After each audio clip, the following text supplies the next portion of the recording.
Everybody always is thanking me for coming.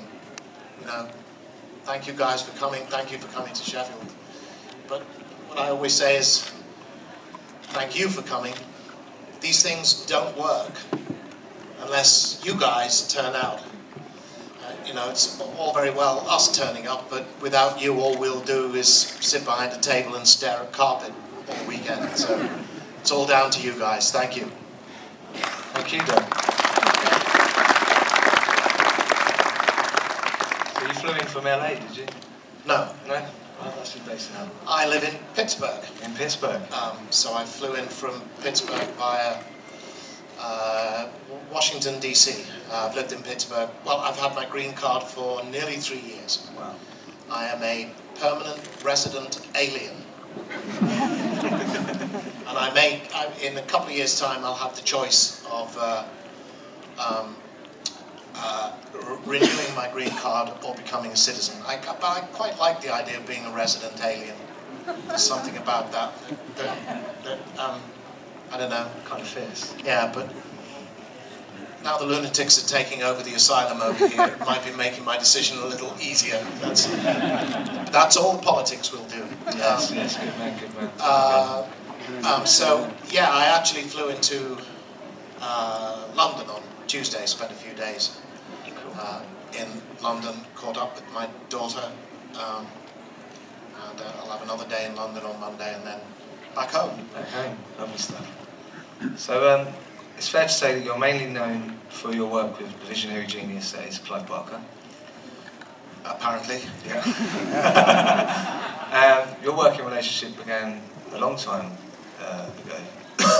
Years ago, yes. So yes. Go back to the 70s. Try the 60s. The 60s? Yes. Really? When was the dog company formed? Well, the dog company is much later. The dog company is late 70s, but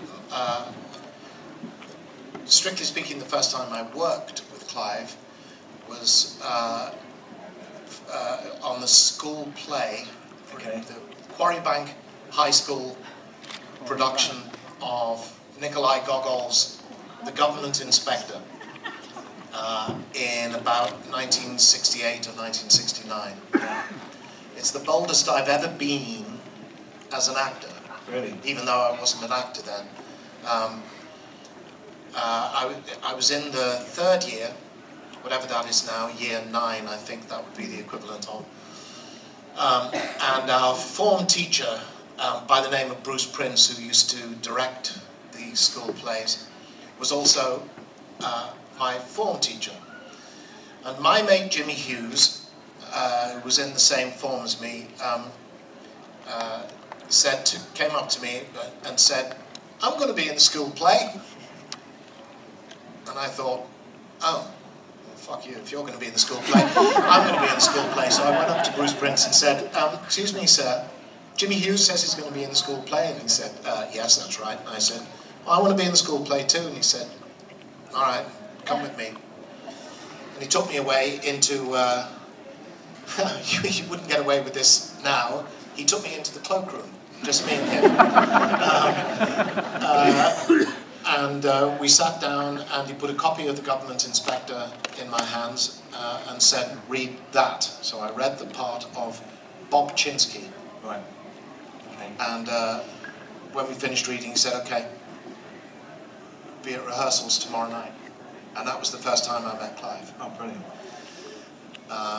Who was already writing, directing, starring in and hand-drawing his own posters for his own plays at school, with titles like Voodoo and Inferno. And I went to see one of them, which I dimly remember. It involved ballet dancing Nazis, I think.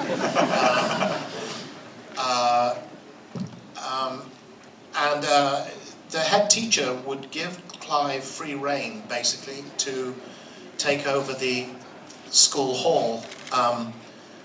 You're very badly lit over there. I can't see anyone over that side. These people are all beautifully lit. I see these people. I can't see you over there. And he would basically be given permission to not do school for a week and take over the school hall to put on these productions. I think simply because the head teacher, Mr. Popjoy, recognised a talent. There were other teachers at school as well who had, there was a wonderful, wonderful English teacher that we had called Norman Russell, who I know Clive was a few years ahead of me, but I know the story from Clive that he had set them a piece of composition homework, so Clive had written an original short story. And when he got his homework back, Norman Russell had written at the bottom of it, "See me." Those words that strike fear and trembling into all of us when we're at school. See me, oh God, what have I done? So he went to see Norman, who said, oh yeah, do you know why I wrote that? Clive said, "No, sir." And he said, "Well, I wrote that because I'm not qualified to mark this. Wow. This is extraordinary, and I want to talk to you further about this." And Norman, who had been taught English at Oxford by J.R.R. Tolkien,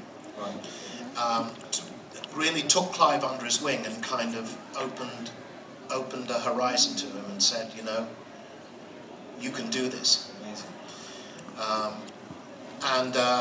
I think probably from talking to members of staff, because I don't think Clive was an easy pupil by any stretch of the imagination. He's not an easy person. You can't be with all of that going on in your head.